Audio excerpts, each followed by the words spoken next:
CBS News senior national security contributor Michael Morell was former acting and deputy director of the CIA. He joins us from Washington. Michael, good morning. Thanks for being here. We're getting sort of some conflicting information about this attack. First, the supreme leader of Iran said it's not over. The foreign minister said Iran took and concluded proportionate measures. There's also some issue of how effective this attack actually has been. What do we know at this point, do you think? So, Anthony, I think we have to divide this into the overt war between the two of us, our killing of Qasem Soleimani, their response last night, and the covert war. I think the overt war from the Iranian perspective is over. I think direct attacks from Iran on American forces is over for now, depending on what the president does. I think what's not over is the covert war. And I still think that down the road we will see an Iranian terrorist attack against a senior official. So I think you can parse their language into those two buckets, overt, covert. Michael, conflicting information, too, about the casualties. U.S. officials say no casualties. Elizabeth just reported in Iran they're saying 80 were killed, 200 injured. Who do we believe? So I'm sure there were no casualties. I'm sure we would be hearing, because we would be hearing from the U.S. military if there were casualties, no doubt about it, and I would believe what they were telling us. I think what we see in Iran is them saying we hit back and we hit hard and there were casualties, and that allows them to de-escalate.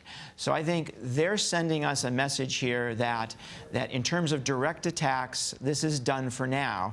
But still, as David Martin pointed out, it really depends on what we do next and what the president decides to do in response. So on that question, Michael, over the weekend, the president tweeted, if Iran attacks an American base or any American, we will be sending some of our brand new, beautiful equipment their way. He means missiles, it would appear, without hesitation.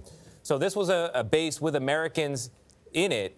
Does it rise to the level of the attack that the president spelled out would yield a response?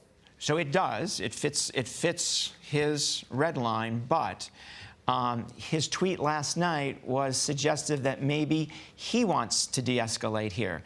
So we'll see this morning. You know, what he has to say to this morning will be incredibly important as to the next steps. We do have an opportunity to de-escalate. We have an opportunity for the president to say they threw their best punch at us, and we took it without any casualties.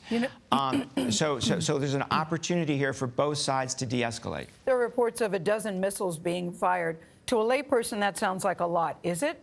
And no, do you it's think not. It's not? And was it intentionally that you think that there were no casualties where they directed them? So the small number of missiles is very interesting to me. The Iranians have thousands of missiles. So the fact that they only did a dozen signals to me that they wanted to be proportional here, that they wanted to send a message that they don't want to escalate. In terms of the precision of missiles, Iran has all sorts of missiles. Some are precise, some aren't. Until we know exactly what kind of missiles they shot, I don't think we can answer the question about whether they deliberately tried to miss buildings and housing sites, et cetera. Michael, as David Martin pointed out, I mean, we attacked Soleimani. They attacked the base that launched the attack on Soleimani. As David said, you could call it even at this point. What advice do you think the cabinet is giving President Trump at this point? So I would hope that they're giving him the advice that this is an opportunity to step back from the precipice of war. Let's not retaliate. Let's call it even. And let's actually look for an opportunity through an intermediary to say to the Iranians, look, we came very close to war here. Maybe it's time to sit down and negotiate what our future relationship is going to look like. That's what I would try to do.